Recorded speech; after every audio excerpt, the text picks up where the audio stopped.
हरे कृष्णा। स्मर्तव्यो सततं विष्णु, निरंतर विष्णु चिंता करिबे। कखनो भूलबे ना।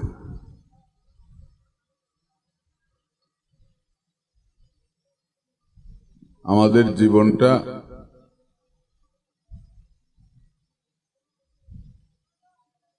दुखे परिपूर्ण। सकलेरই মনের মধ্যে কোনো না কোনো দুঃখ আছে।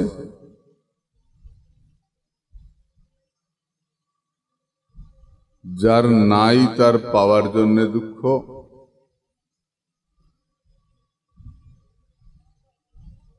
যার আছে তার যাবার ভয়,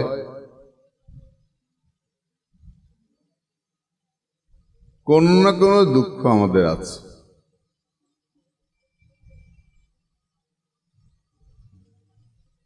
এই দুঃখ যায় কি করে? তমেব বিদিত্বা অতিমৃত্যুমেতি, তাকে জানলে দুঃখ যায়। আনন্দং ব্রহ্মণো বিদ্যান ন বিভেতি কুতশ্চন।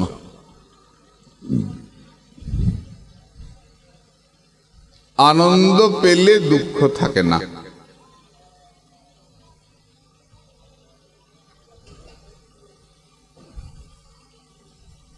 আনন্দ কি করে লাভ হয়? রসং যেভায়াং লব্ধা আনন্দী ভবতি। রস পেলে আনন্দ হয়। আমি বলি না, বাবা কি রসের কথা কয়। হাসি মজাক করলে আনন্দ হয়, আনন্দ হলে কষ্ট নাই।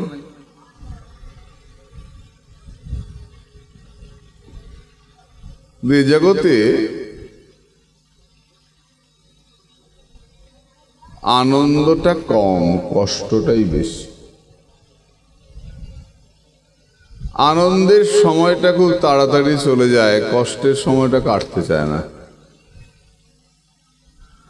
এবং আরো মজার ব্যাপার যে আমরা সবাই নিজেকে খুব দুঃখী ভাবতে ভালোবাসি। আমার দুঃখের কথা, আমার যা কষ্ট, কাউকে তো বলি না আমার যা কষ্ট। সবাই মনে মনে ভাবি আমি খুব দুঃখ, আমার খুব কি কষ্ট, কি টেনশন।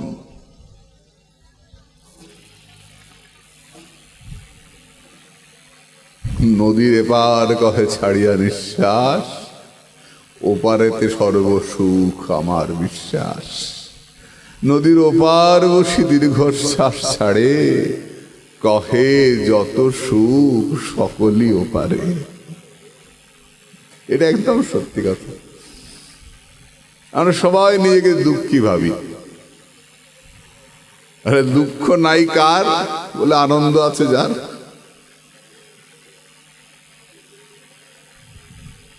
আনন্দ কার আছে?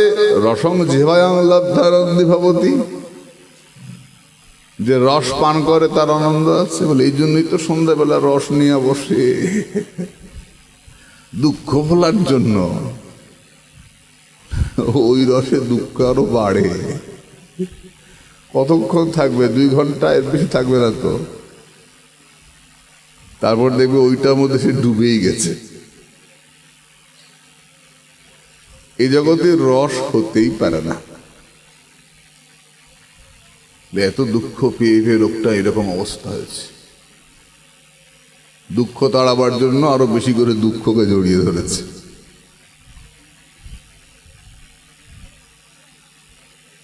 পুরাণের ঋষি আমাদের ডেকে বললেন রস বৈশ। রসটা কি? রসে কে? আর কিছু বললেন না। আমরা খুঁজে বেড়াচ্ছি কোথায় রস, কোথায় গেলে রস পাওয়া যায়। খুঁজতে খুঁজতে নদীর ধারে দেখি একজন ন্যাংটো সাধু বসে আছে। সে আমাদের ডেকে বলছে, তোমরা রসের সন্ধান করছো, আমার কাছে এসো। আমি বলে দিচ্ছি রস কোথায়, রসের নাম কি। তোমার নাম বলো। বলে আমার নাম শুকদেব গোস্বামী। তুমি রসের নাম বলবে? কি গো, কোন রস গো? পিবত ভাগবতং রসমালয়ম। এই রসের নাম ভাগবত রস। পান করো, কান পেতে ধরো আর মন দিয়ে পান করো। বেশ, কিন্তু দেখা তো যায় না।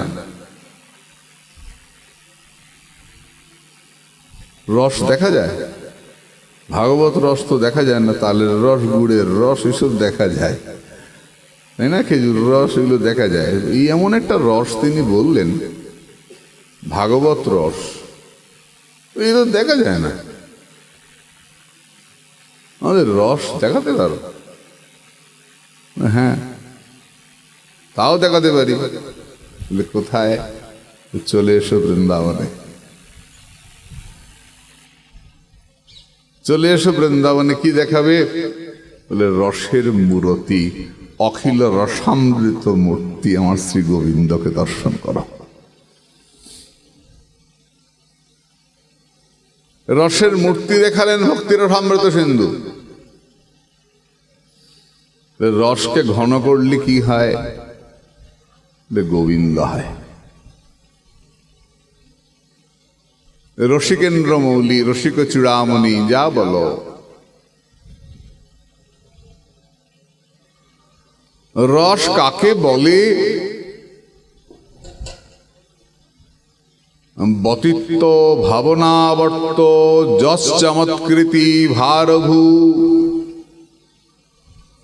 হৃদি সত্যজ্জলে বাড়ং সদতে সরসো মতঃ।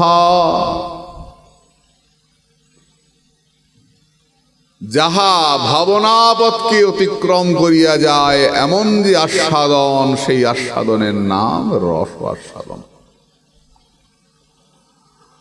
যা আমরা কখনো আগে ভাবতেও পারি নাই।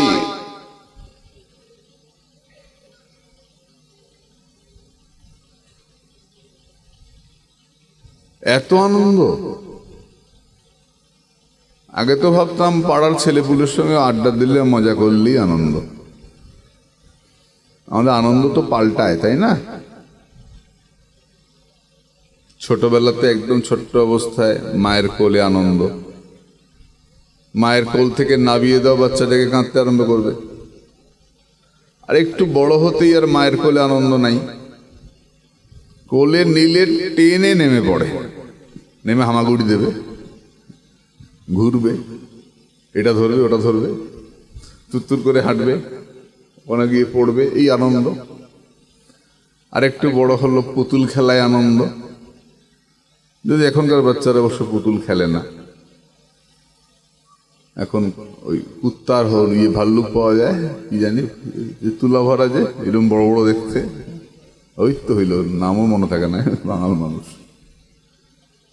আমরা ছোটবেলা পুতুল খেলতাম, পুতুলের বিয়ে, এসে যে কি আনন্দ। এখনকার বাচ্চারা এসব পছন্দ করে না, কিন্তু আমাদের এটাই আনন্দ ছিল।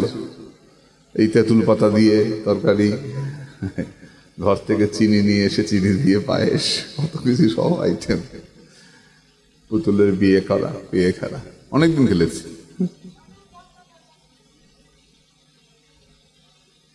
খুব আনন্দ, পাড়ার সবাই মিলে একসঙ্গে বসে। এখন তো নীলতিমি খেলায় আনন্দ, না কি বেরিয়েছে না, মরছে বাচ্চাগুলো ধুমধুম করে পড়ে। কি ভয়ঙ্কর একটা রোগ না, আমাদের সমাজটা কি ভয়ঙ্কর একটা রোগের মধ্যে পড়ে গেছে। ছোট ছোট বাচ্চাগুলো গা কেটে ফেলছে, আরে ঠোঁট কেটে ফেলছে, ঝাঁপ দিয়ে পড়ে মরে যাচ্ছে। খেলা কি বিভৎস! এবার ভাবছো আমরা সভ্য হচ্ছি না আমরা কি হচ্ছি?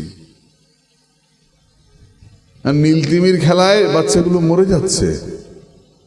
আমরা ছোটবেলায় আমাদের পুতুল খেলা এসব ছিল না, ঝগড়া হতো পুতুল নিয়ে, কিন্তু অনেক আনন্দ ছিল সবাই মিলে একসঙ্গে, যে একটা সুন্দর পরিবেশ, পাড়ার সব বাচ্চা একসঙ্গে বসে।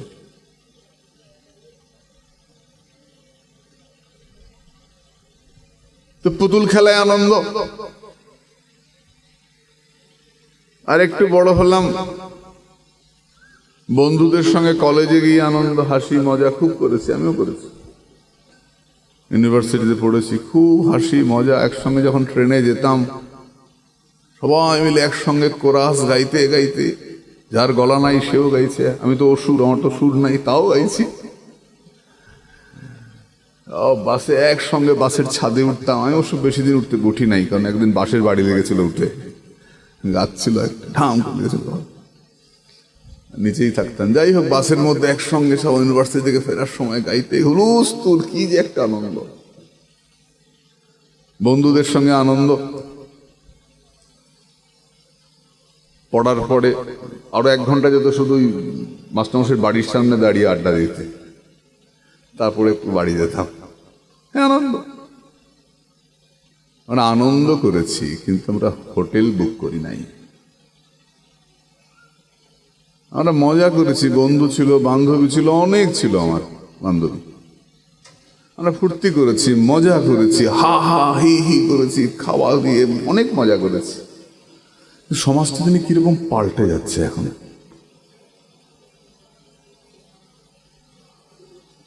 সম্পূর্ণ পরিবেশটাই কিরকম পাল্টে যাচ্ছে, এটা কিন্তু আমাদের ভাবতে হবে যে আমাদের বাচ্চাগুলো এরকম কেন হয়ে যাচ্ছে। ক্লাস 10-এর বাচ্চা, সে দেহ ভোগের দিকে এগিয়ে যাচ্ছে। আমাদের সময় এরকম ছিল না, আমরা ভয় পেতাম, বান্ধবীদের গায়ে হাত দিতাম না, আমরা ভয় পেতাম। বন্ধুত্ব ছিল, হাসি মজা ছিল, একসঙ্গে রসগোল্লা কিনে দিয়ে সবাই মিলে পয়সা দিয়ে 2 টাকা করে দিয়ে, অনেক মিষ্টি হয়েছে, মিষ্টি খেয়ে ঠোঙ্গার রসটা কি করবো, এটা বান্ধবীর মাথায় দিয়ে দিয়েছি, দিয়ে দৌড়। হ্যাঁ, দুষ্টামি করেছি, মিথ্যা নয়।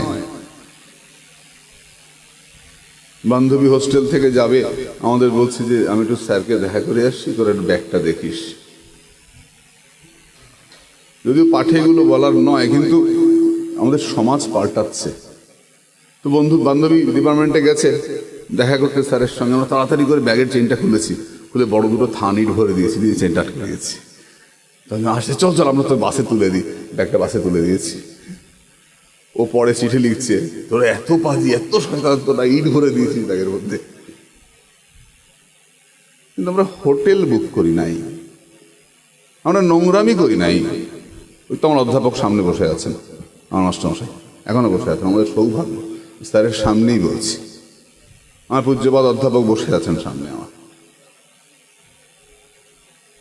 আমরা পড়েছি, আমরা মজা করেছি, একসঙ্গে বেরোতাম প্রাইভেট থেকে, হুই হুই করতে করতে বেরিয়েছি।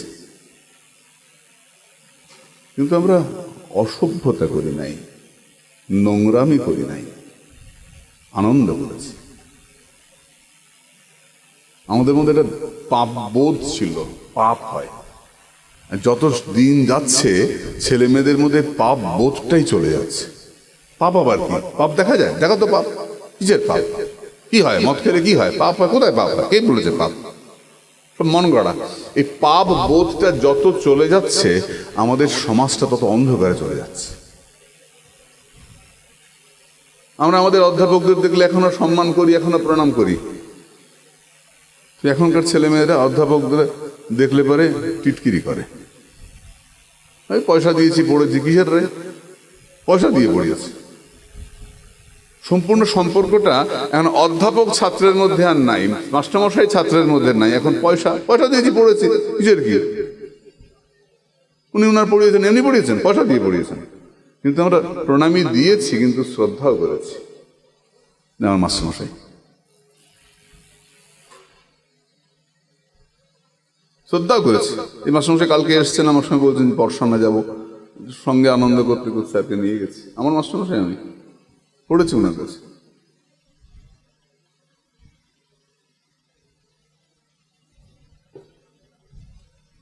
জয় গৌর। এক কথা বলতে অন্য কথায় চলে যাই, আনন্দ পাল্টায়। বন্ধু বান্ধব পেলাম, আনন্দ করলাম, সেই দিনগুলো খুব আনন্দের গেছে, এখনো মনে পড়ে। এখনো বন্ধুদের সে চিঠিগুলো খুলে খুলে পড়ি, আমি জমিয়ে জমিয়ে রেখেছি। কত বছর আগের চিঠি সব লিখেছে, জমিয়ে জমিয়ে রেখেছি। এই চিঠিগুলো খুলে খুলে পড়ি, মনটা কিরকম হয়ে যায়, ওই পুরোনো দিনে ফিরে যাই।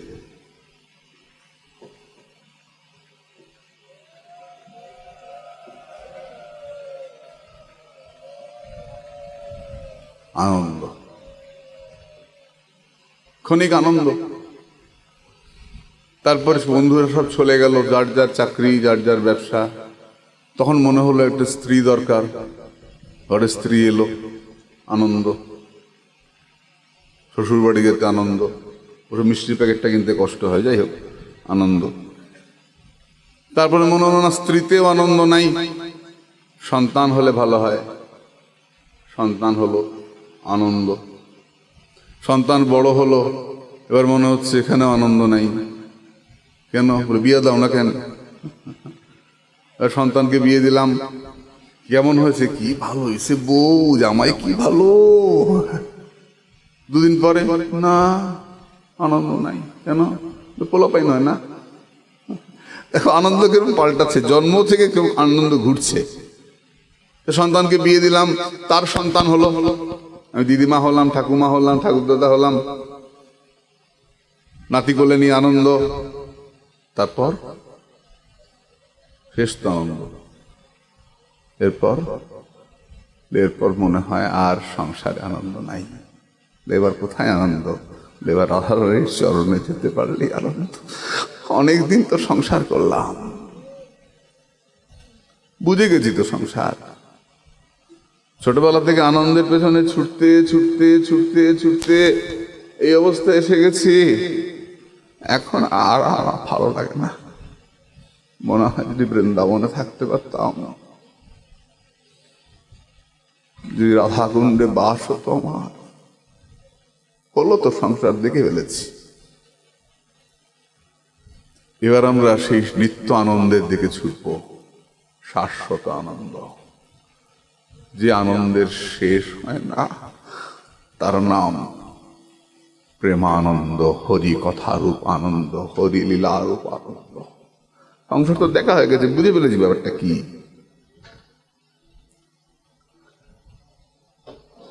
এখনো যার হয় না তুমি জানবে, তারা হলো না।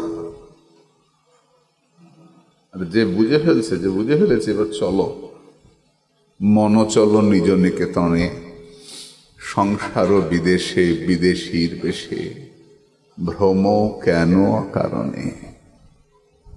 মন চলো নিজ নিকেতনে।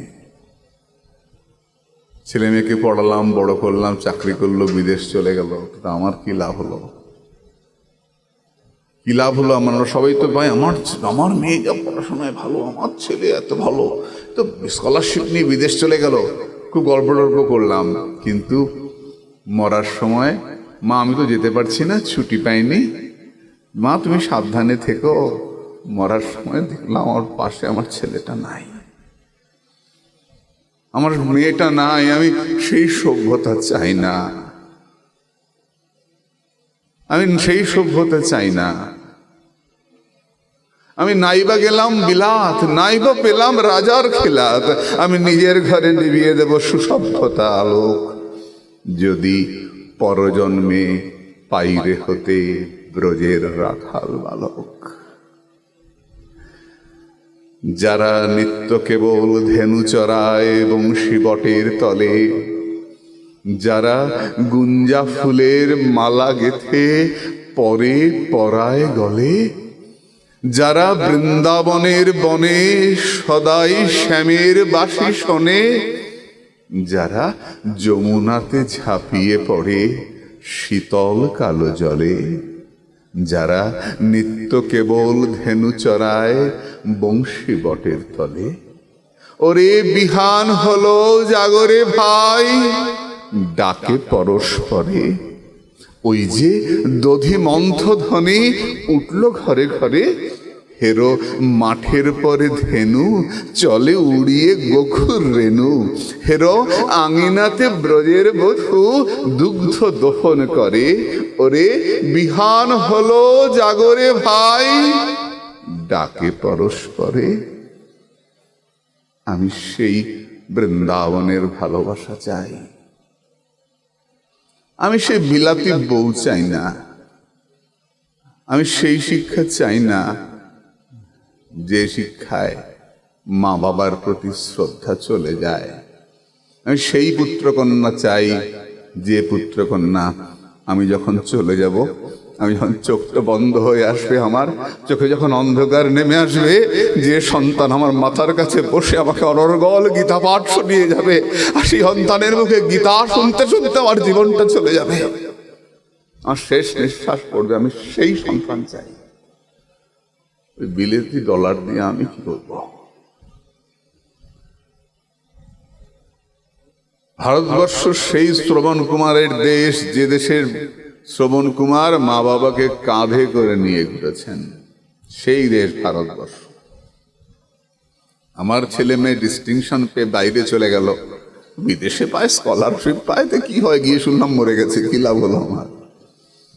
পাঠিয়েছিলাম বিদেশে পড়তে, মরে গেল, অ্যাক্সিডেন্ট হলো, খুন করে ফেললো, কত কিছু হয় না। আমার সন্তানকে আমি ভারতীয় শিক্ষায় শিক্ষিত করব, ভারতীয় সংস্কৃতির ধারক বাহক করব, ভারতবর্ষের প্রচার করবে। নরেন্দ্রনাথ বিদেশি শিক্ষায় শিক্ষিত ছিলেন না, ভারতবর্ষের পোশাক পরে বিদেশে গিয়ে ভারতের কথা গর্ব করে বলে এসছেন। বিবেকানন্দ ভারতীয় সংস্কৃতির প্রচার করেছেন। আর আমরা বিশেষ করে বাঙালিরা বিদেশি সংস্কৃতির প্রতি এত লোলুপ। আমার ছেলে মেয়ে তো বাংলা লিখতে পারে না, ইংলিশ মিডিয়ামে পড়ে তো। হায় হায়, দুর্ভাগ্য আমাদের। ইংলিশ শেখাটা অন্যায় নয়, কিন্তু বাংলা ভুলে যাওয়াটা অবশ্যই অন্যায়।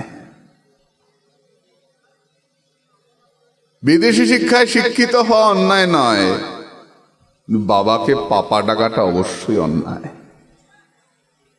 বাবা তো বাবাই, পাপা হতে যাবে কোন দুঃখে? কেন পাপা বললে ভাল লাগে না? পাপা না, মা পাপা মানে কি জানো?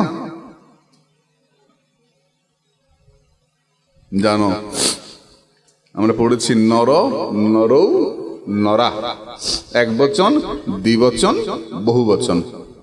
একজন মানুষ, দুজন মানুষ, তিনজন মানুষ। এই পাপ শব্দটা নর শব্দের মতো। নর, নরৌ, নরা। পাপ, পাপৌ, পাপা। একটা পাপ, দুইটা পাপ, বহু পাপের সমষ্টি হলে তখন তাকে পাপা বলা হয়। সে বহু পাপী, মানে তুমি যে বহু পাপী, তোমার ছেলে মেয়ে বারবার বলে দিচ্ছে তোমাকে, পাপা মানে ওই পাপী, পাপা খেতে আসো বলে এই পাপী খেতে আসো।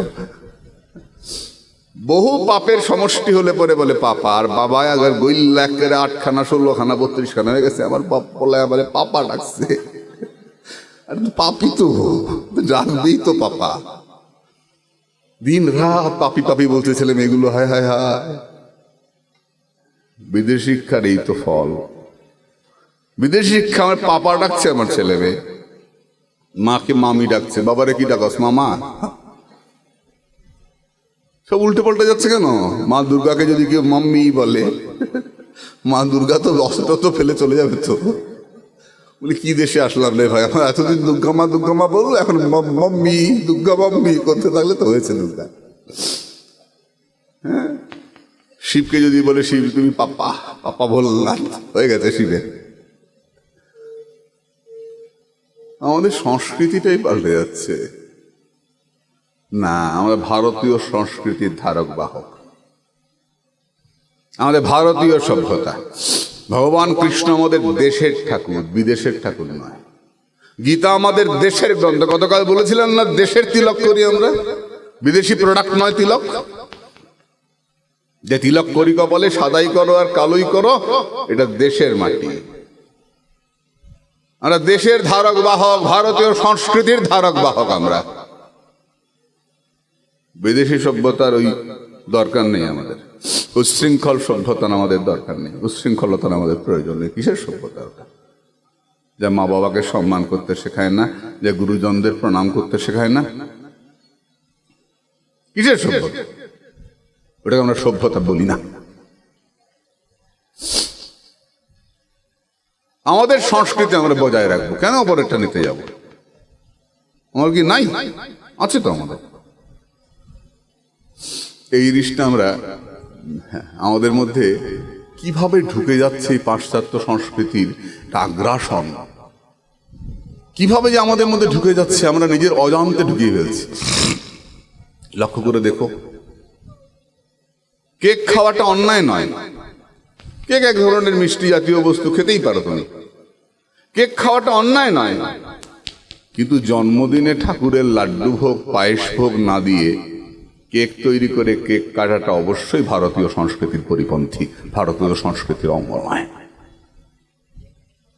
আমরা ছোটবেলাতে আমাদের জন্মদিনে মাকে দেখেছি পায়েস রান্না করে তার মধ্যে ঘি দিয়ে ভগবানের ভোগ হতো, তারপর সেই পায়েসের বাটিটা আমাদের সামনে দেওয়া হতো। ঘি খেলে আয়ু বাড়ে, পায়েস পরমান্ন দেবভোগ্য বস্তু। পায়েস ভোগ দিয়ে ভগবানকে তারপর সন্তানকে দেওয়া হতো। আমরা এখন কি করি? আমরা এখন বার্থডে করি, আমরা তো জন্মতিথি করি না। এটা ভারতীয় সংস্কৃতির অঙ্গ নয় বাবা। আমাদের দিন পালন হয় না, আমাদের তিথি পালন হয়। প্রত্যেকটা জিনিস দেবী, অষ্টমীতে তিথি পালন হলো, তিথিতে স্নান করলাম। আমরা তারিখ ধরি না, আমরা তিথি ধরি।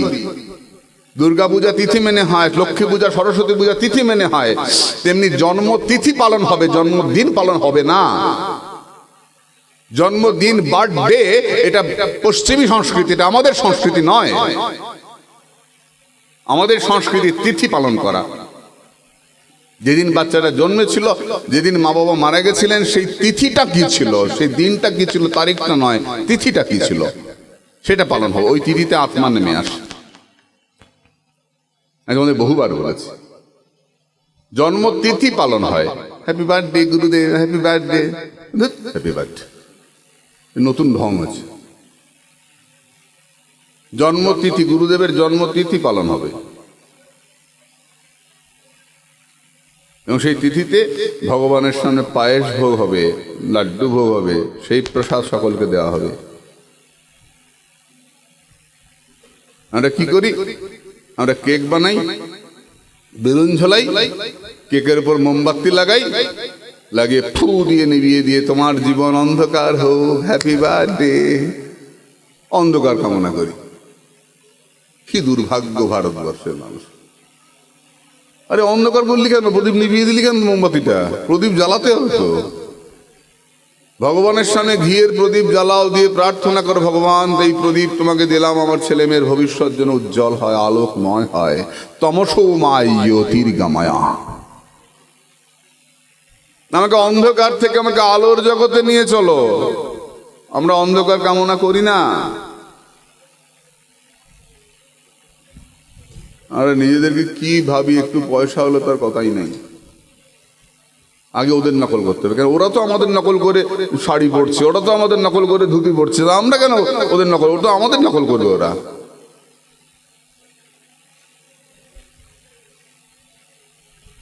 আমরা মিথ্যে আনন্দের পেছনে ছুটে বেড়াই,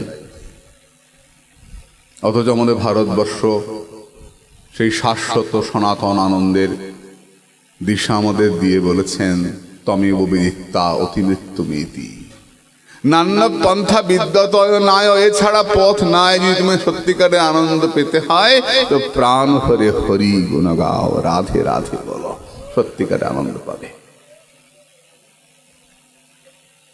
তাই পিবত ভাগবতং রসমালয়ম মুহুরুহ রসিকা ভুবি ভাবুকা, রস পান করো, রসের মূর্তি দেখাও, বৃন্দাবনে চলো। বৃন্দাবনে এসে আমরা রসের মূর্তি পেলাম। আমার কৃষ্ণ রসিকেন্দ্র মৌলি, রসিক চূড়ামণি, অখিল রসামৃত মূর্তি, প্রশ্রীমর রচিরুদ্ধ তারকা পালি কলিত শ্যামা ললিত রাধা প্রাণ বিধুর জয়তী। রাধারানীর প্রিয় শ্রী গোবিন্দ, আর শুধু গোবিন্দ নয়, রাধা মাধব আর রাধা কৃষ্ণ যুগল উপাসক। রাধা পূর্ণ শক্তি, কৃষ্ণ শক্তিমান, দুই বস্তু ভেদ নাই, অভেদ প্রমাণ। শুধু কৃষ্ণ দেখলে হয় না, আবার রাধারানী কেন কেন? শুধু কৃষ্ণ দেখলে তপ্ত অঙ্গারবৎ প্রতীতি হয়। গরম কয়লা শরীরের মধ্যে চেপে ধরলে যেরকম জ্বালা হয়, তেমনি শুধু কৃষ্ণ দর্শনে ভক্তের অন্তরে সেই রকম জ্বালা হয়। বৃন্দাবনে গেলে দেখবেন, নিশ্চয়ই জানেন আপনারা সবাই, যে কৃষ্ণ মূর্তির পাশে রাধারানী নাই, রাধারানীর প্রতীক একটা নথ রাখা হয়, সেখানে পূজা হয়। রাধারমণে গিয়ে দেখো বা অন্যত্র, এটা রাধারানীর একটা প্রতীক আছে। কারণ গৌড়ীয় বৈষ্ণব জগৎ রাধারানী ছাড়া শুধু কৃষ্ণকে পছন্দ করে না, তাকায়ও না। সুখে বলে আমার কৃষ্ণ মদনমোহন, সারি বলে আমার রাধা বামে যতক্ষণ, নইলে শুধুই মদন। তারা রাধা গোবিন্দের যুগল উপাসক, নিরন্তর এই চিন্তা, নিজের স্বরূপ চিন্তা। কিন্তু মন তো আরো কিছু চায়। রাধা কৃষ্ণের ভজন করতে করতে মনে হচ্ছে, আচ্ছা রসের স্বরূপ তো আমার কৃষ্ণ, তা রসটাকে পাত দিলে কি হয়?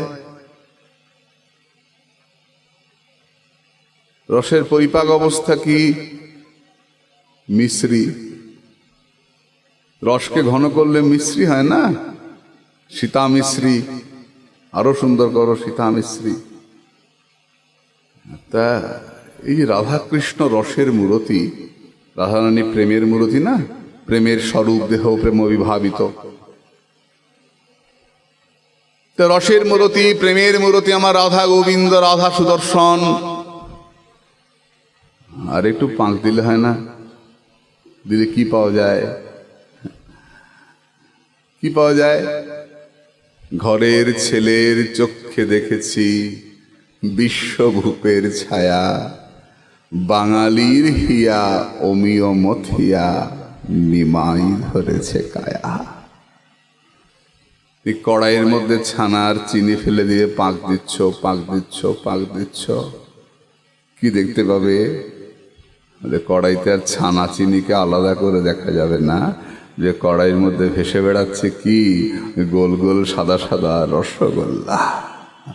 আলাদা করে ছানা চিনিকে দেখতে পাবে না। তেমনি ভক্তের হৃদয়রূপ কড়াই, বাঙালির হৃদয়রূপ কড়াইয়ের মধ্যে ভক্তির আগুনে জাল হচ্ছেন কে? ছানা চিনি, আমার রাধা মাধব। আমার কৃষ্ণ হচ্ছেন ছানা, রাধারানী হচ্ছেন চিনি।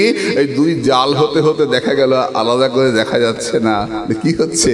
ভক্তের হৃদয়ে ভেসে বেড়াচ্ছেন আমার কলিযুগ পাবন অবতারী শ্রীমন চৈতন্য মহাপ্রভু, আমার গৌরহরি, বাঙালির প্রাণধন আমার গৌরহরি ওই ভক্ত হৃদয়ে ঘুরে বেড়াচ্ছেন, রসে ভাসছেন।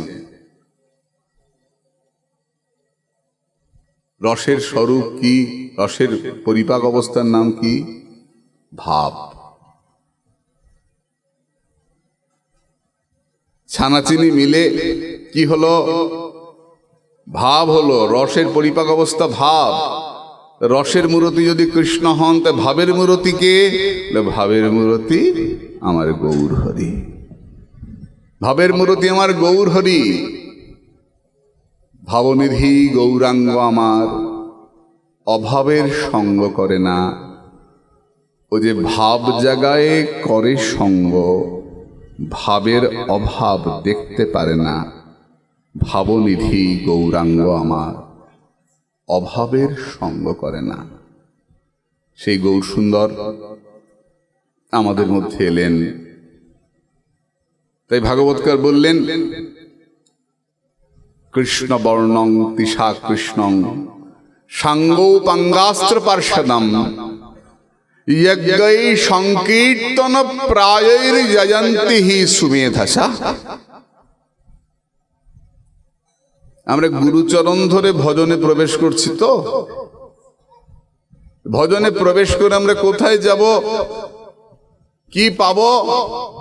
আমরা গৌর চরণ পাবো। গৌর পাবো না রাধা কৃষ্ণ পাবো? রাধা কৃষ্ণ তো আগে, গৌর তো পরে না। রাধা কৃষ্ণ আগে গৌর পরে যেমন সত্যি, তেমনি গৌর আগে রাধা কৃষ্ণ পরে, এটাও সত্যি। সত্য ত্রেতা দাপর কলি, সত্য ত্রেতা দাপর কলি। রাধা কৃষ্ণ দাপরে এসছেন, তার আগে তো কলি এসছে, সেই কলিতে গৌর এসছেন। যে এই গৌরচন্দ্র যবে জন্মিলা গোকুলে, রাধা কৃষ্ণ জুড়ে দাও গৌর পাবে, গৌরকে আলাদা করে দাও রাধা কৃষ্ণ পাবে। যথা যথা গৌর পদার বিন্দে বিন্দেত ভক্তিং কৃতপুণ্য রাশি, তথা তথোৎসর্পেতিরিদ্যকস্মাৎ রাধা পদাম্বুজ শুভাম্বু রাশি। যত বেশি গৌর গৌর বলবে, তত বেশি করে অগ্রসর হবে বৃষভানুনন্দিনী শ্রীমতী রাধা রানীর চরণের দিকে। এর সামনে গৌরের কথা শুনুন।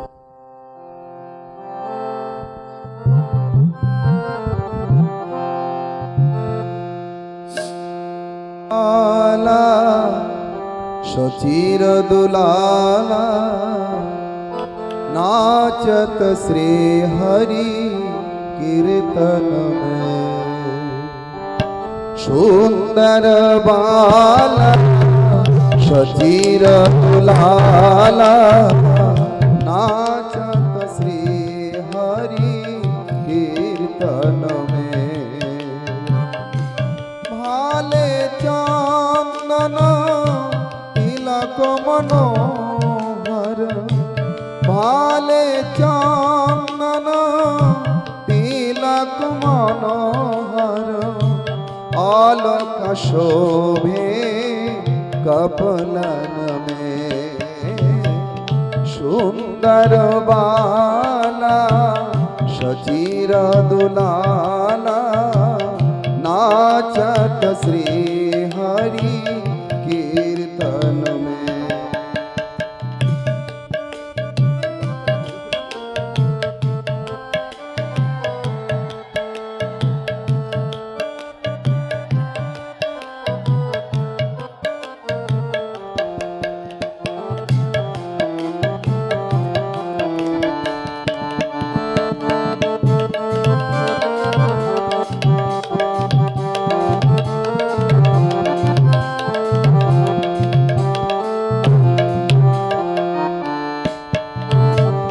सिर पर चूरा तरस दिखाले, गले फूलो माला हिया पर तोले।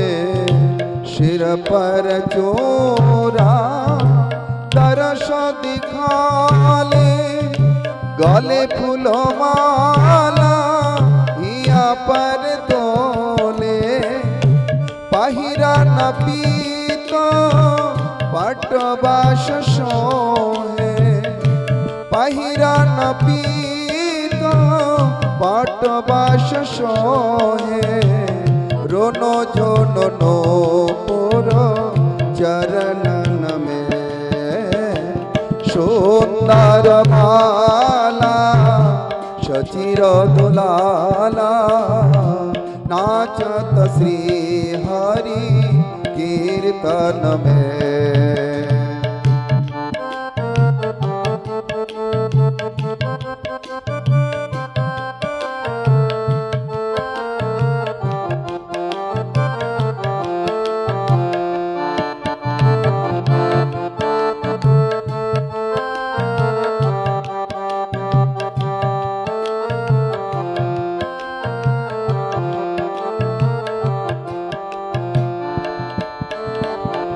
कोई कोई गावत पंचम दान,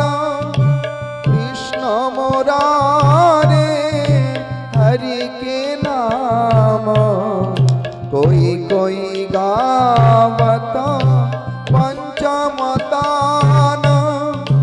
कृष्ण मुरारे हरि के नाम मृदंग ताल परम रसाल मृदंग ताल परम रसाल कोई कोई नाचत अंगन में सुंदर बाला सचिर दुलाला नाचत श्री हरि कीर्तन में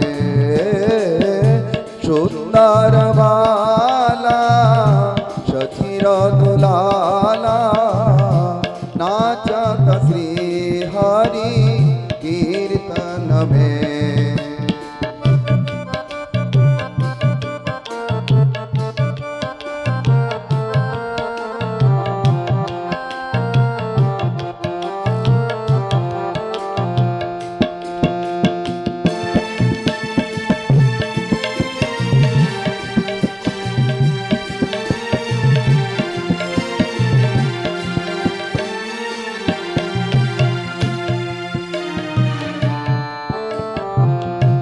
राधा कृष्ण एक तनु होई निधु वन में रास रचाई राधा कृष्ण एक तनु होई निधु वन में रास रचाई विश्वरूप प्रभु जी सो विश्वरूप के प्रभु जी सो अब तो प्रकट है नदियन में सुंदर बाला सचिर दुलाला नाचत श्री हरि कीर्तन में भाले चंदन तिलक मनोहर भाले चंदन तिलक मनोहर आलोक शोभे कपलन में सुंदर बाला सचिर दुलाला नाचत श्री हरि कीर्तन में नाचत श्री हरि कीर्तन में नाचत श्री हरि कीर्तन में। बोलो सचिर नंदन गौर हरि की। রাধা কৃষ্ণ দুই এক তনু হই, যে রাধা কৃষ্ণ মিলে গৌর হলেন।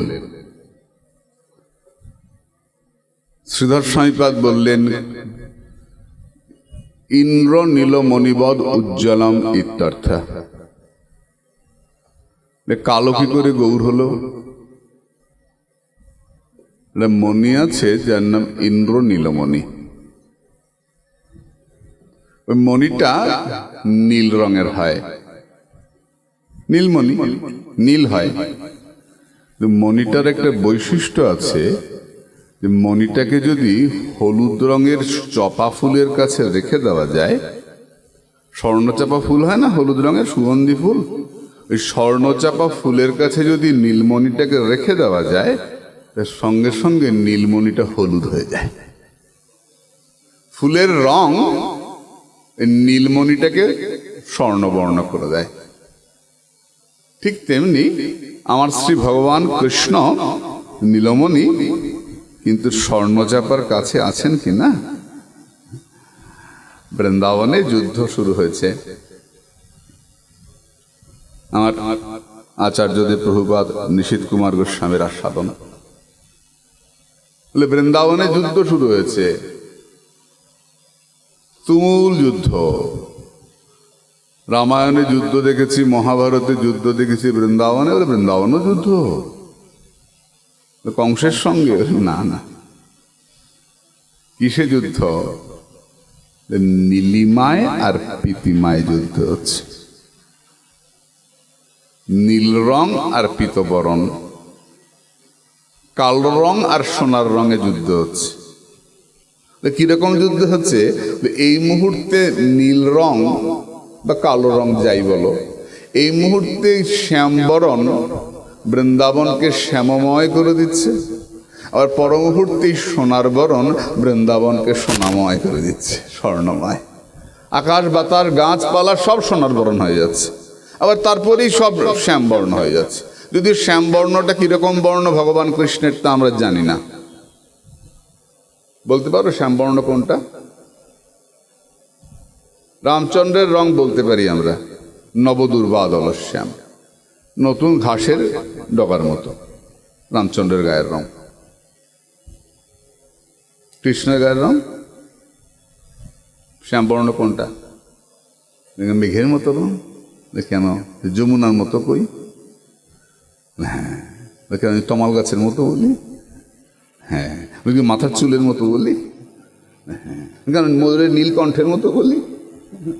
কৃষ্ণ কেমন? বলে যার মনে যেমন। কোনো মন্দিরে গিয়ে দেখবে সাদা রঙের কৃষ্ণ। বলে কেন? বলে রাধারানীর কথা ভাবতে ভাবতে সাদা হয়ে গেছে, ফর্সা হয়ে গেছে। কৃষ্ণের ঠিক ঠিক রং কোনটা?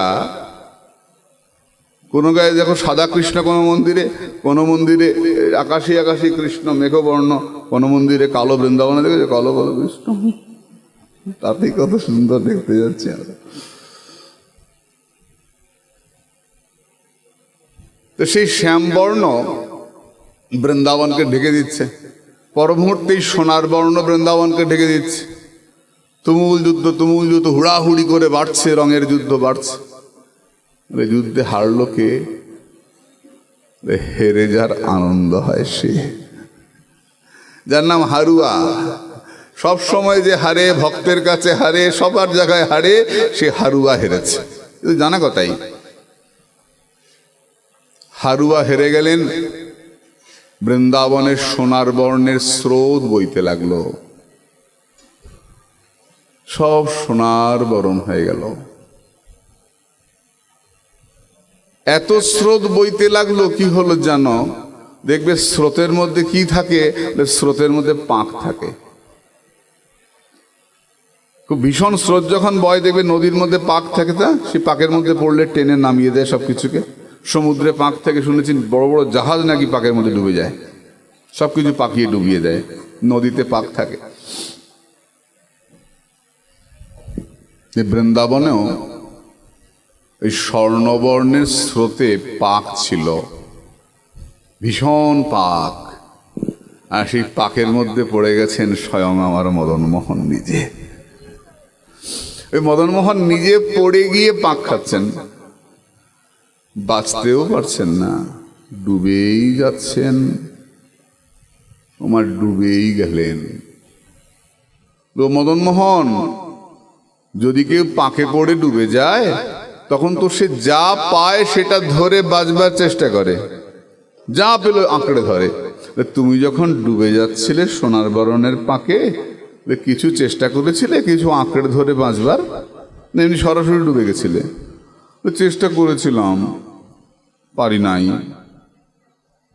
কিভাবে চেষ্টা করেছিলে বাঁচবার? যখন সোনার পাকে পড়ে ডুবে যাচ্ছি স্রোতের মধ্যে, আর কিছু না পেরে আমি রাইকণ্ঠ আলিঙ্গন করেছিলাম, ওই রাইকণ্ঠ ধরে বাঁচবার চেষ্টা করেছিলাম, কিন্তু বাঁচতে পারি নাই, ডুবে গেছি। রাইকণ্ঠ আলিঙ্গন করে বাঁচবার চেষ্টা করেছিলাম, পারি নাই, ডুবে গেছি। বৃন্দাবনে ডুবেই গেলাম। আর ভাসলেন না কোথাও? আর ভেসেছিলে স্রোত থেকে? ভেসেছিলাম, বৃন্দাবনে আর ভাসতে পারি নাই। কোথায় ভাসলে? বৃন্দাবনে ডুবলাম আর ভাসলাম গিয়ে শ্রীধাম নবদ্বীপের শচীর অঙ্গনে গিয়ে ভেসে উঠলাম। শচীর অঙ্গনে গিয়ে ভেসে উঠলাম। ভেসে উঠে কি দেখলে শ্যাম? ও মাধব, ও সুদর্শন, ওই নবদ্বীপে ভেসে উঠে কি দেখলে? ভেসে উঠে দেখলাম এতক্ষণ সোনার বরণে থেকে থেকে না আমার গায়ের রংটাই পাল্টে গেছে। আমি আর কালো নই, নবদ্বীপে উঠে দেখলাম আমি গৌর হয়ে গেছি। কেউ আমাকে চিনতে পারছে না, ওই সবাই আমায় গৌর গৌর বলে ডাকছে। আমি গৌর হয়ে গেছি। রাইঅঙ্গের ছটা লেগে শ্যাম হলো গোরা, আর হা কৃষ্ণ বলে নয়নে বহে ধারা। এই আমার গৌর স্বরূপ ভাবের মূরতি, আমাদের উপাস্য শিরোমণি। ন চৈতন্যাৎ কৃষ্ণাৎ জগতি পরতত্ত্ব পরমিহ। চৈতন্য মহাপ্রভুর উপরে আর পরতত্ত্ব কেউ নাই। ইনি আমাদের কাছে শেষ, গৌরী বৈষ্ণবের কাছে। সখী কহ না গৌর কথা, গৌর নাম অমিয় ধাম, পীরিতি মূরতি দাতা। সখী কহ না গৌর কথা। আমরা গৌর ভালোবাসি। অন্যের অন্য কিছু ভালো লাগতেই পারে, আমাদের গৌর ভালো লাগে।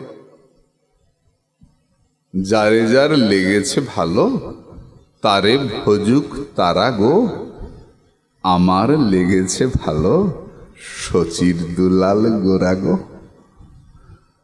আমি জয় শচীনন্দন জয় গৌর হরি গান করি, আমার গৌর ভালো লাগে। আমাদের সঙ্গে গৌরের একটা এমন টান। আমার ঠাকুরদাদা প্রভুপাদ রসরঞ্জন গোস্বামী, যার চিত্রপট রয়েছে, আজকে যার তিথি মূর্তি প্রতিষ্ঠাদি উৎসব, প্রভুপাদ বলতেন যে বাংলায় তো অনেক মহাপুরুষের জন্ম হয়েছে, আমরা সমস্ত মহাপুরুষকেই ভালোবাসি, ভালোবাসি না? কত কত মহাপুরুষ, ঠাকুর রামকৃষ্ণ থেকে আরম্ভ করে, লোকনাথ বাবা থেকে আরম্ভ করে কত কত মহাপুরুষের জন্ম হয়েছে বাংলায়। আমরা সবাইকেই শ্রদ্ধা করি। বাড়িতে লোকনাথ বাবাকেও রাখি, রামকৃষ্ণকেও রাখি, অরবিন্দকেও রাখি, নিগমানন্দকেও রাখি, রাম ঠাকুরকেও রাখি, অনুকূল চন্দ্রকেও রাখি। আমরা সমস্ত মহাপুরুষদের শ্রদ্ধা করি, এটা আমাদের স্বভাব। আমরা সবাইকেই প্রণাম করি, আমরা অসম্মান করি না কাউকে। এটা আমাদের হিন্দু সংস্কৃতি। আমাদের হিন্দু সংস্কৃতি কখনো কাউকে অপমান করতে বলে না। হয় আমারটা মানো, নয় তোমাকে হত্যা করব। এটা আমাদের হিন্দু সংস্কৃতি বলে না। আমরা শিব চতুর্দশীও করি, আমরা কালী পুজোও করি, দুর্গা পুজোতেও সুন্দর কাপড় পরি, দোলেও নাচ করি, জন্মাষ্টমীও পালন করি। এটা আমাদের হিন্দু সংস্কৃতির অঙ্গ। আমরা সবকিছুকেই পালন করি।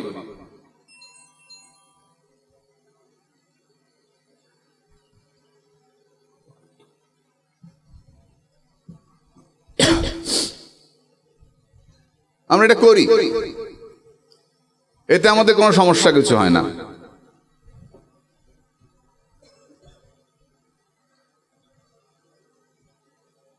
তাহলে গৌরকে নিয়ে এত মাতামাতি কেন? বাঙালি গৌরকে একটু বেশি ভালোবাসে। রামকৃষ্ণের নামে ছেলের নাম রামকৃষ্ণ অনেক হয়, লোকনাথের নামে ছেলের নাম লোকনাথ অনেক হয়, অনুকূল ঠাকুরের নামে ছেলের নাম অনুকূল ঠাকুর অনেক হয়। ছেলের নাম অনুকূল চন্দ্র রাখতেই পারি, রাম রাখতেই পারি, রাম ঠাকুর।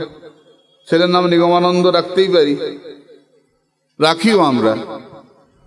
একজন মহাপুরুষ দেখাও তারা যেখানে জন্মেছেন সেই জন্মস্থানটা আমরা ছেলে মেয়ের নাম রাখি। রামকৃষ্ণের জয়রামবাটি, কামারপুকুর। আমরা রামকৃষ্ণ নাম ছেলের অনেক রাখি, কিন্তু কামারপুকুর চন্দ্র রাখি? ছেলের নাম কামারপুকুর একটা দেখাতে পারবে? আছে? পাবে না কিছু। কোনো মহাপুরুষ কলকাতায় জন্মলে ছেলের নাম কলকাতা চন্দ্র রাখি? রাখি না। কিন্তু আমার গৌরকে আমরা এত বেশি ভালোবাসি যে ছেলের নাম গৌর নিমায়িত রাখি। গৌর যেখানে জন্মেছেন সেই নবদ্বীপটা আমরা ছেলে মেয়ের নাম রাখি না? নবদ্বীপ চন্দ্র গোস্বামী রাখি না? নদিয়া বিনোদ রাখি না? রাখি তো, আমরা রাখি ছেলে মেয়ের নাম নবদ্বীপ চন্দ্র, নদিয়া বিনোদ। রাখি কেন বলে গৌরকে এত ভালোবাসি যে গৌরের জন্মস্থানটা আমাদের নামকরণ করে ফেলেছি আমরা। এটা প্রভুপাদ বলতেন, আমরা গৌরকে একটু বেশি ভালোবাসি। বলে মহাপ্রভুর ধামে এসছিস, গড়াগড়ি দিয়েছিস? বলে না। উনি প্রভুপাদ বলতেন, কোনোদিন আছাড় খাইছস? আছাড় খাস নাই? বলে হ্যাঁ খাইছি। বলে ওইতেই ওই কৃপা হয়েছি। যে গৌর ধামে কেউ আছাড় খেয়েও পড়িস, জানবি এতেও গৌরের কৃপা হয়ে গেল। ধুলা লাগলো অঙ্গে। গৌর ধামে আছাড় খাওয়াও ভালো।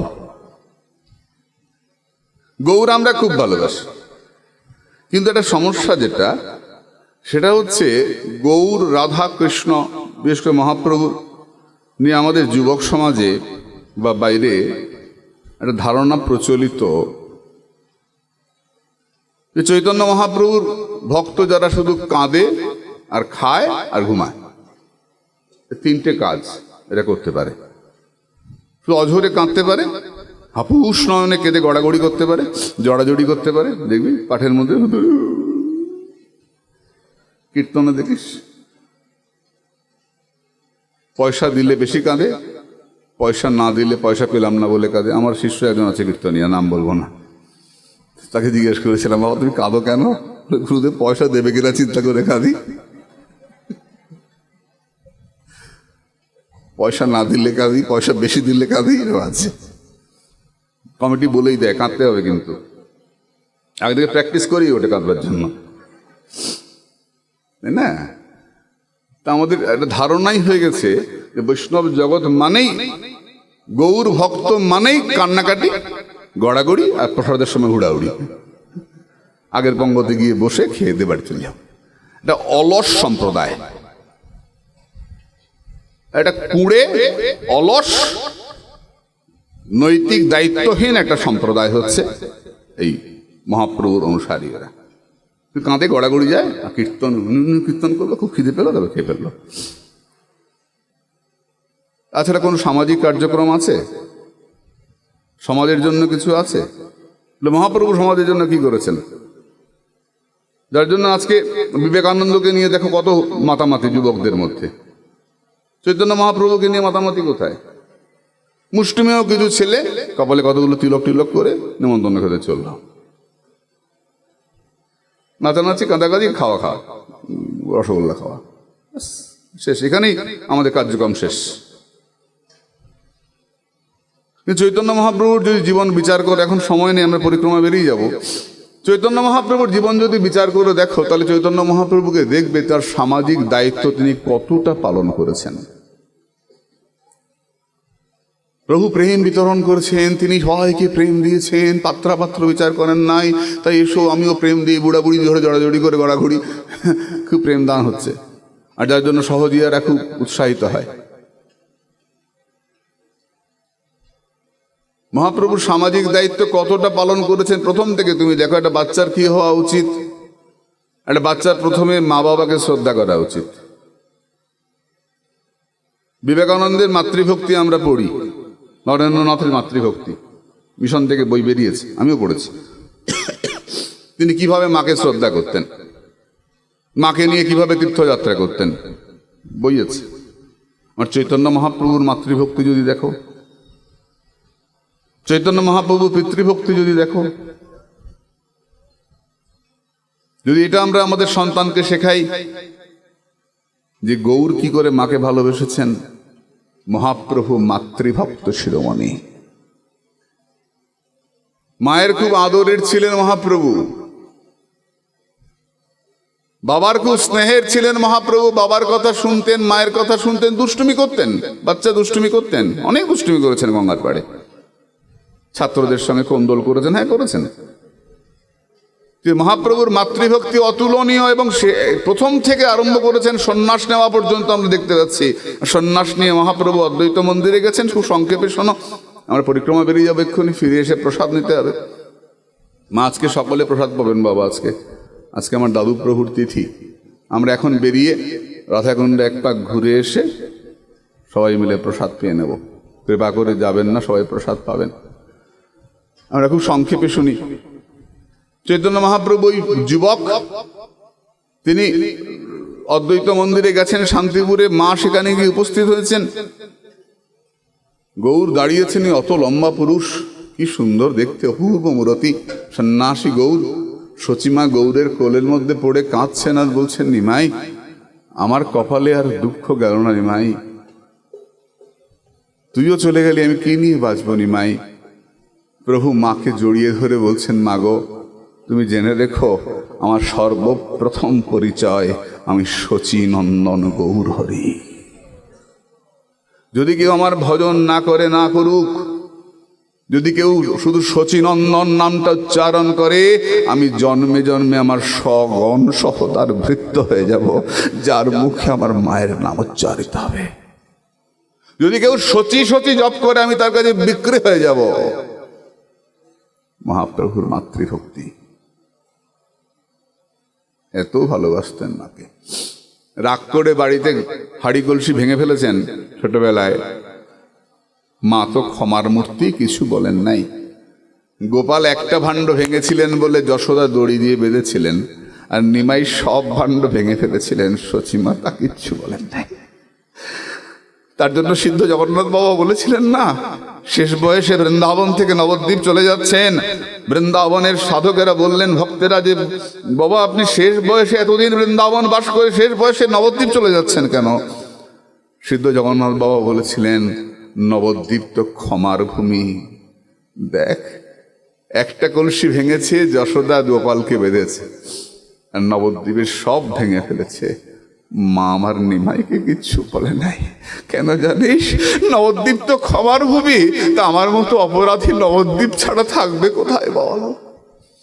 নবদ্বীপ তো ক্ষমার ভূমি, কৃপার ভূমি নবদ্বীপ ধাম,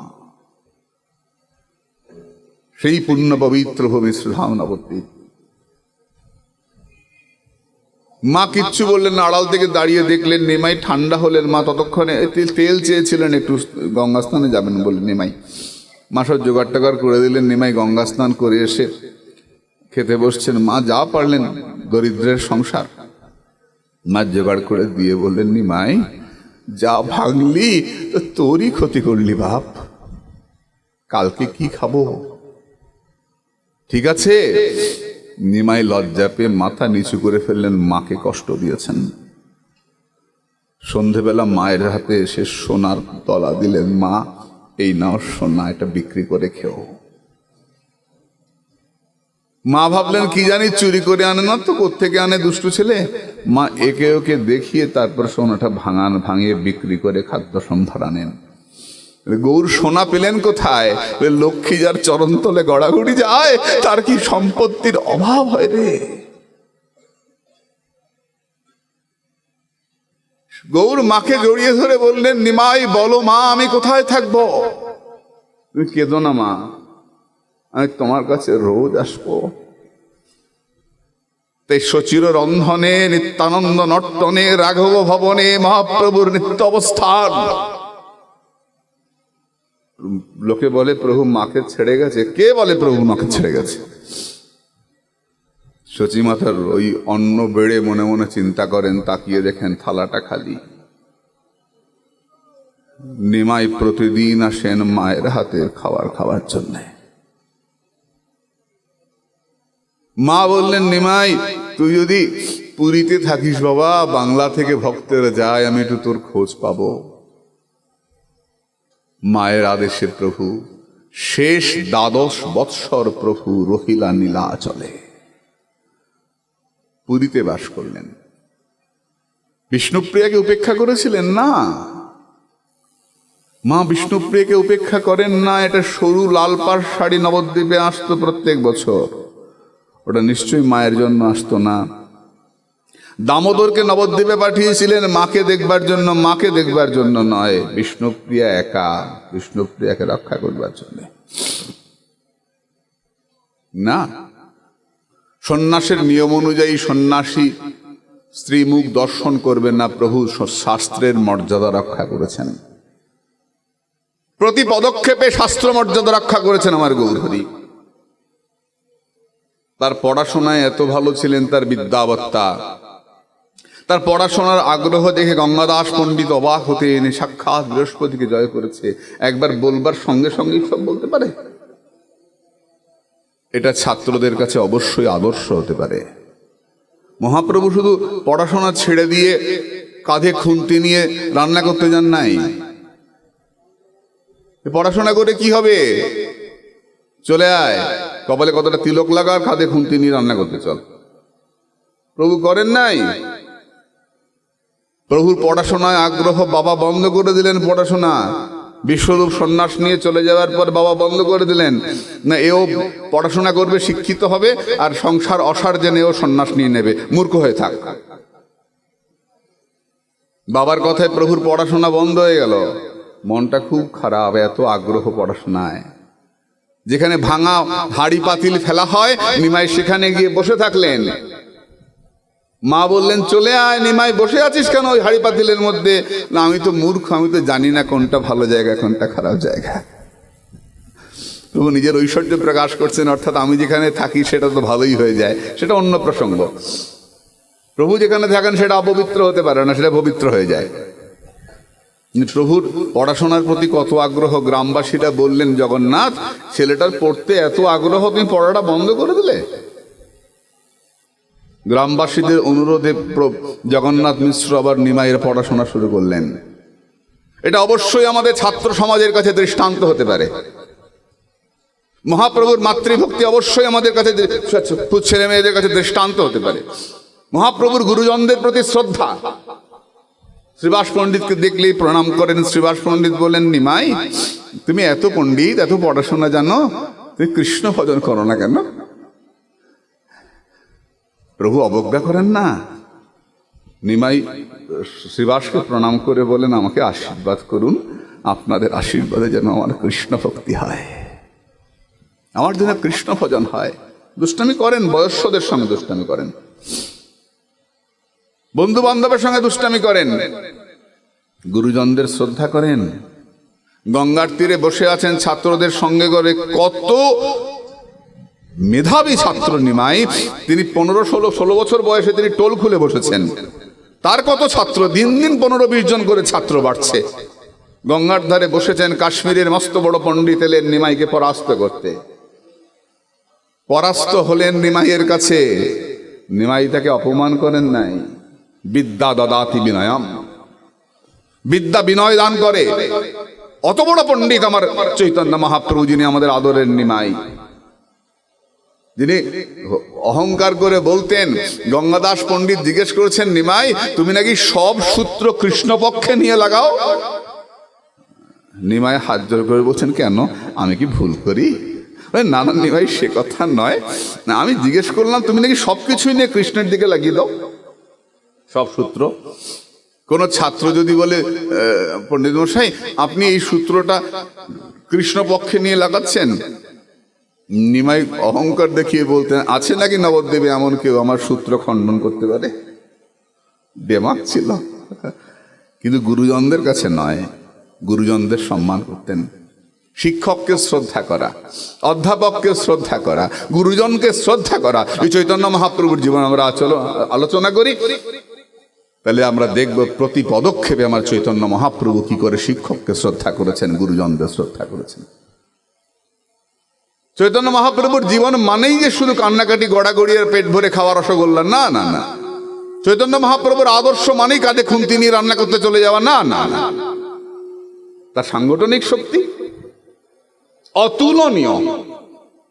যখন রাজশক্তি তৎকালীন কাজী বললেন কীর্তন বন্ধ করে দিতে হবে, আমাদের নিমাই তিনি কোনো লিফলেট বিলি করেন নাই, মাইকিং করেন নাই, তিনি সাইকেল দেওয়ার প্রতিশ্রুতি দিয়ে লোক জোগাড় করেন নাই, থালাবাটি গ্লাস দেন নাই, এই শ্রী ওই শ্রী কোনো প্রকল্প চালু করেন নাই, লোক টানবার জন্য চাকরি দেব, তোমাকে জমি পাইয়ে দেবো, সব কোনো প্রকল্প চালু করেন নাই।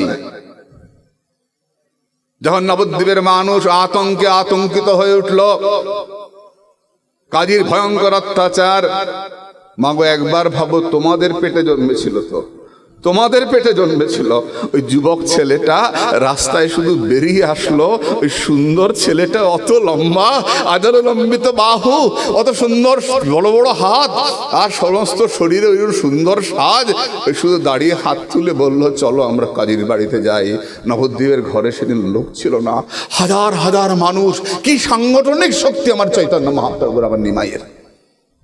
হাজার হাজার মানুষ পথে নেমে পড়ল, এবং সেদিন গণ আন্দোলনের কাছে রাজশক্তি মাথা নত করতে বাধ্য হয়েছিল। কাজী বেরিয়ে এসেছিলেন, নিমাইয়ের কাছে পায়ে পড়ে ক্ষমা ভিক্ষা করেছিলেন। মহাপ্রভুর বৈষ্ণবতা ওখানে গিয়ে আমরা দেখি নাই। তিনি কাজীকে বলছেন, হায় জয় নিতাই, রাধে রাধে, বেরিয়ে এসো, প্রসাদ নাও, বলেছেন। পড়ে দেখো মহাপ্রভুর জীবনে। নিমাই একবারও বলেন নাই। সঙ্গে সঙ্গে সঙ্গীত কীর্তন করে গিয়ে, এসো প্রসাদ পাও, প্রসাদে সর্বদুঃখ নাশ হবে, হরিনাম করো, এসো, দুলে দুলে দুলে দুলে, বলেছেন? একবারও বলেন নাই। গিয়ে বাগান ভেঙে তছনছ করে একেবারে দাপটের সঙ্গে লাগিয়ে দেয় আগুন বাড়িতে কাজীর। সবাই গর্জন করে উঠল, নবদ্বীপের মানুষ আগুন লাগিয়ে দেয় কাজীর বাড়িতে। কাজীর বাড়িতে আগুন লাগিয়ে দেওয়ার ঠিক আগে কাজী বেরিয়ে এলেন, দেখা গেল বুকটা চেরা, বুক চিরে রক্ত পড়ছে। নৃসিংহদেব বুক চিরে দিয়েছেন আগের দিন। কাজী ভয় পেয়ে সে নিমাইয়ের পায়ে, ওই যুবক ছেলেটার পায়ে লুটিয়ে পড়েছিলেন।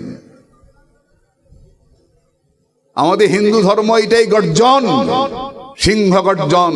এই সিংহ গর্জনের কাছে শিয়াল ভয় পেয়ে যায়। আমরা চৈতন্য মহাপ্রভুর জীবনে যদি আমরা এমনি করে প্রত্যেকটা চ্যাপ্টার ধরে ধরে আলোচনা করি, তাহলে আমরা দেখতে পাবো চৈতন্য মহাপ্রভু এক বীর সিংহ। শ্রী চৈতন্য সিংহের নবদ্বীপে অবতার, সিংহ গ্রীব সিংহ বীর্য, সিংহের হুঙ্কার। সেই সিংহ বসুক জীবের হৃদয় কন্দরে, কলমদ দিরদ নাশে যাহার হুঙ্কারে। চৈতন্য মহাপ্রভুর সিংহ, আর সেই সিংহের পূজারী হয়ে, সেই সিংহের পূজারী হয়ে আমরা Welle Welle Welle Welle Welle Welle Welle Welle আমাদের সম্বন্ধে সবাই ভাবে যে বৈষ্ণব মানে শুধু কোলাকুলি আর পেট ভরে খাওয়া আর আরাম করে ঘুমানো। বৈষ্ণব সবাই বাড়ি ও বাড়ি কোলাকুলি করা আর ঘুমানো, এটা কুড়ে সম্প্রদায়, যাদের সামাজিক কোনো দায়িত্ব নাই, কোনো নৈতিক মূল্যবোধ নাই, কিচ্ছু নাই, খালি খায় দায় আর গড়াগড়ি যায়। তা কেন হবে? সামাজিক কার্যক্রম। হ্যাঁ, যে কুষ্ঠরোগীকে সবাই ঘেন্না করে, তখনকার দিনে কুষ্ঠরোগ অভিশাপ বলে মানা হতো। কুষ্ঠরোগী লোকে সরিয়ে রাখতো। লক্ষ্য করে দেখো, প্রভু গিয়ে সেই কুষ্ঠরোগীকে জড়িয়ে ধরছেন। মনে পড়ে বাসুদেব বিপ্রের কথা। বাসুদেব বিপ্রের শরীর থেকে পোকা পড়ে যায়, তিনি পোকা তুলে তুলে গায়ে রাখেন। যে কুষ্ঠরোগীকে সবাই ঘেন্না করে, আমার প্রভু গিয়ে তাকে জড়িয়ে ধরলেন, জড়িয়ে ধরে তার কুষ্ঠরোগীর সেবা করলেন। তার সেবায় বাসুদেব বিপ্র সুস্থ হয়ে গেলেন তার স্পর্শে। চাপাল গোপালকে প্রভু শাসন করেছেন, তারপর আবার কৃপা করে চাপাল গোপালকে সুস্থ করেছেন। আমাদের দৃষ্টান্ত হয়ে থাকতে পারে, যারা আমরা প্রসাদ পেয়ে ঘুমানো পছন্দ করি, তাদের কাছে দৃষ্টান্ত হয়ে থাকতে পারে যে চৈতন্য মহাপ্রভুর এই সামাজিক সন্দেশ। এমনি করে সমাজের কার্যক্রম প্রভু পালন করেছেন। কাজে আসুন মা, আমরা আর দেরি নয়, এখন আমরা বেরিয়ে পড়ব। আমরা মহাপ্রভুর জীবনী নিয়ে আলোচনা করি, সমাজের জন্য প্রভু কি করেছেন। এবং আমরা আমাদের সীমিত সামর্থ্যে, আমাদের সুদর্শন সেবা সংঘের এটাই আদর্শ, আমাদের সীমিত সামর্থ্য, সেই সীমিত সামর্থ্যে আমরা মানুষের পাশে দাঁড়াবো। মানুষের, যার অন্ন নাই তাকে অন্ন দেব, যার কাপড় নাই তাকে কাপড় দেব, যাকে কেউ আদর করে না তাকে আদর করব। প্রভু বলে গেছেন, অমানিনা মানদেয় কীর্তনীয় সদাহরি। আমরা দরজার উপর লিখে রাখি কীর্তনীয় সদাহরি। এই শব্দটা খুব বড় বড় করে দেখবে, বিভিন্ন জায়গায় লেখা থাকে কীর্তনীয় সদাহরি, মানে সবাই কীর্তন করো, সবসময় কীর্তন করো। তারপর কীর্তনে যে ঝুমুর আসবে, উনি কি মনে হবে বলে এবার প্রসাদ আসছে। যে ঝুমুর লেগে গেল বলে এবার কীর্তন শেষ হয়ে আসছে, এবার খাওয়া দাওয়ার ব্যাপার আছে। কীর্তনীয় সদাহরির ব্যাপারটা আমরা খুব গুরুত্ব দেই। তার আগের শব্দটা অমানিনা মানদেন, যার মান নাই তাকে মান দিও, যাকে কেউ আদর করে না তুমি তাকে আদর করো, যে খেতে পায় না তুমি তাকে খেতে দিও। প্রভু এই জায়গাটা পুরো অন্ধকার হয়ে যাচ্ছে। আর কীর্তনীয় সদাহরি এই শব্দটার উপর খুব জোর। আর অমানি না মানদেন ওটা লেখা থাকে না। আসুন আমরা আগের জায়গাটা আগে দেখি, যার মান নাই তাকে মান দেব, সকলকে প্রসাদ পাইয়ে আমি প্রসাদ পাব। এটাই আমাদের আদর্শ, এটাই আমাদের হিন্দু ধর্ম, এটাই আমাদের বৈষ্ণব ধর্ম। আজকে আর নয়, আমরা এখন পরিক্রমায় বেরোবো। শুধু একবার রাধাকুণ্ড পরিক্রমা করে ঘুরে আসবো, ঘুরে এসে আপনারা সকলে প্রসাদ পাবেন। আজকে এখন এইটুকুই থাক। নিতাই আজকের এবারের মতো পাঠ এখানে বিশ্রাম। কালকে তো আমরা এখান থেকে চলে যাব। কালকে আমরা সুদর্শন সেবা সংঘের এরা সবাই আমরা জয়পুর দর্শনে যাব। আমাদের কার্যক্রম পাঠ এবারের মতো এখানেই বিশ্রাম। নিতাই গৌর